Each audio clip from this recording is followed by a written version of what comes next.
C'est pas sale d'être en recherche d'emploi. C'est-à-dire, bien souvent, la recherche d'emploi est connectée à quelque chose qui est négatif, de penser qu'on est sans emploi, que c'est mauvais de ne pas avoir d'emploi. On l'associe au chiffre du chômage. Alors à chaque fois qu'on dit le chômage augmente, voilà, c'est grave. Non, chercher un emploi, c'est normal et c'est même sain.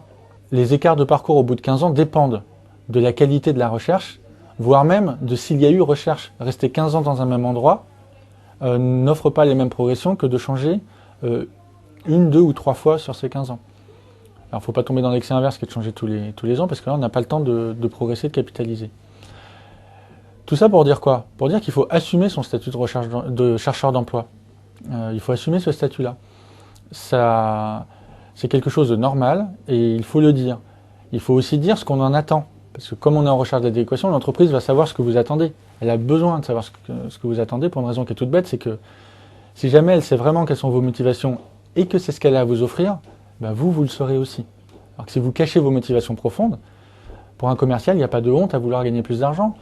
Pour un financier, il n'y a pas de honte à vouloir prendre des compétences sous des nouvelles normes, par exemple internationales comme les US-GAAP, et donc de changer d'univers professionnel. Il faut l'assumer totalement. Ça vous permettra aussi d'activer toutes les pistes. C'est-à-dire que quand vous assumez vraiment votre statut, vous ne faites pas, comme certains le font, juste mettre un CV anonyme sur un site d'emploi. Vous en parlez à votre réseau, vous êtes présent sur différents réseaux sociaux, sur des sites d'emploi. Ça ouvre des pistes, le fait d'être à découvert. Donc avant de vous dire si c'est possible, si le marché est prêt à l'entendre, si j'ai les compétences pour, c'est de cartographier. Une fois que vous l'avez fait, tous ces postes, il faut les positionner et de mettre ces postes dessus. Une fois que vous avez votre cartographie des postes, eh ben vous savez quels sont les postes pour lesquels vous allez passer du temps.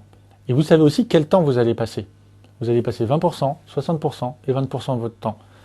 Ce qui implique de se donner du temps. C'est-à-dire qu'un chercheur d'emploi qui investit, alors en fonction de s'il est en poste ou pas, s'il n'est pas en poste, qui investit moins de 6 heures par jour, il ne peut pas faire ce travail-là. Parce que si dans vos 20% du bas, vous avez 10 postes, que vous en avez 20 sur les 60% du milieu et 5 sur les 20% du haut, ça vous fait en moyenne 1 minute par poste. C'est pas possible de trouver un job en passant 1 minute par poste.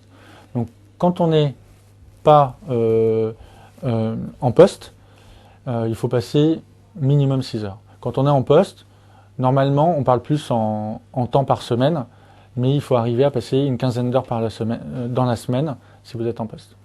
C'est du temps que l'on investit. Ça veut dire quoi d'investir son temps? On fait quoi de ce temps-là?